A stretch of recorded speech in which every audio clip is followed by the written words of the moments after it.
এই যে আপনার যে রাস্তা আসেন, এই যে কত রাস্তাঘাটে কত থাকে, রিস্ক থাকে, হ্যাঁ, এই বছর যদি আপনার রাস্তা আসেন, আপনাকে দেখলে আমার লজ্জা লাগে, কষ্ট লাগে। হ্যাঁ বাপু, হ্যাঁ। অর্থাৎ এই যে অনেক সময় বলি আপনাকে দেখে ছেলে মেয়ে, দেখেন তো আমি কি করে খাবো বাবা। আপনি আমার এই ভিডিওর মাধ্যমে আপনার ছেলেদের বকা দেন কিছু, যারা এই ধরনের মারে কষ্ট দেয় সারা বাংলাদেশে বিশ্বে, তাদের একটু কিছু বলে দেয়। ওই তো বলেন, কিছু বলেন, একটু বকা দেন। আমার শ্বশুরের কাছে, সহ্য করেন। শ্বশুরের কাছে কত কি আছে তাই কয়। আপনার পেটে হয়েছে না তারা? আমার কাছে আপনার প্রতি তাদের ভালোবাসা অধিকার আছে না তাদের? আপনার অধিকার আছে না ছেলে মেয়ে কামাই করবেন? বউ বউ কাজে আছে কি ভাড়া করতে বাপ সবই আছে। শালা বউ তো খারাপ না, বউরে আমি যদি খারাপভাবে চালাই তাহলে বউ তো খারাপ হবে। বউ দোষ না, দোষ হলো ছেলে। দেখেন তো আমার শরীরে কি আছে। না, দেখছি তো, দেখছি তো। আমার মাঝে তাই দেখে আমার খালি টাকা দেয়। এক বাবা করছে এবার কাইসে আমি টাকা এটা বলে না স্যার ধ্যান দিন টাকা বাইকে খাও।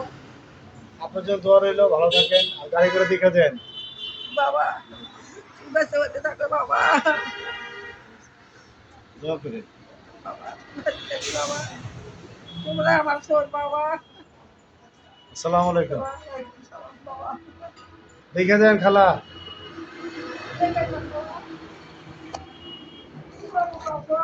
এই যে আমার এক খালা আসলো, আমি বসা। আসলে তারা দেখে আমার কষ্ট লাগে,